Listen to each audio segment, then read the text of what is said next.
అడుగు పెడితే ఆడ అటు 3 తరాలు ఇటు 3 తరాలు అన్ని తంతెలను కలుపుకొస్తాడని మనం చెప్పుకుంటాం కదా. తంతెలను కలుపుకపోయే పనిలా చంద్రాల సారు 2 పనులను ముంగటేసుకున్నాడు ఇప్పుడు.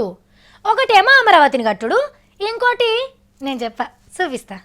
వీలు గాకగన్ని అదే వీలైతేనా తెలుగుదేశం పార్టీని అంతర్జాతీయ పార్టీ చేస్తాడు చంద్రాల సారు అని గప్పట్లో మాట వరుసకన్నాం.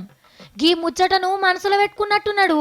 నిజంగానే పచ్చ పార్టీకి ఏర్పద్దబోతుండు. సార్ ఏం చేసినా దునియాను దృష్టిలో పెట్టుకునే చేస్తాడు కాబట్టి ఈడ ఎర్రన్నలతోని తోక సోపత్కి కటీప్ చెప్పి ప్రపంచంలో పెద్ద దేశం చైనా నేల్తున్న ఎర్రన్నలతోని చేతులు కలిపిండు. సారు పార్టీని నడుపుతున్న తీరును చూస్తుంటే వాళ్ళకు మస్తు తారీఫ్ అనిపిస్తుందట. అగో వచ్చినోళ్లకు ఒకటి పచ్చ గులాబీల గుత్తి, ఇంకొకరికి ఎర్ర గులాబీల గుత్తి ఇస్తున్నాడు. అంటే ఎరుపుకు పచ్చ మెరుపద్దుడు అన్నట్టు. పార్టీ ఎట్లా పుట్టింది, రామారావు సార్ ఏం చేసింది, వెనకసిరి గీనేం చేసింది, తెలుగువారి ఆత్మగౌరవ బరువును ఒంటి చేత్తో ఎట్లా మోస్తుంది వివరంగా చెప్పిండు ఆఫీస్లో కూసోబెట్టుకొని.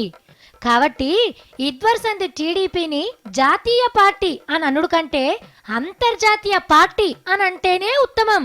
ఇటు ఆంధ్ర రాష్ట్రంలో ఉన్న తెలుగుదేశం పార్టీకి చైనా కమ్యూనిస్ట్ పార్టీకి అభివృద్ధి విషయంలో కానీ సంక్షేమ విషయంలో కానీ ఉన్న సారూప్యతల విషయంలో ఏంటి, పరస్పర సహకారాన్ని ఏ రకంగా అందించుకోగలన్న దాని మీదనే సుదీర్ఘంగా చర్చ జరిగింది. వెనకసిరి జపాన్, సింగపూర్, మలేషియా దేశాలల్లా పార్టీని విస్తరించే ఆలోచనలు ఉండొచ్చు అని అనుకుంటుండ్రు గీ మీటింగుకు పోయిన తెలంగాణ తమ్ముళ్ళు.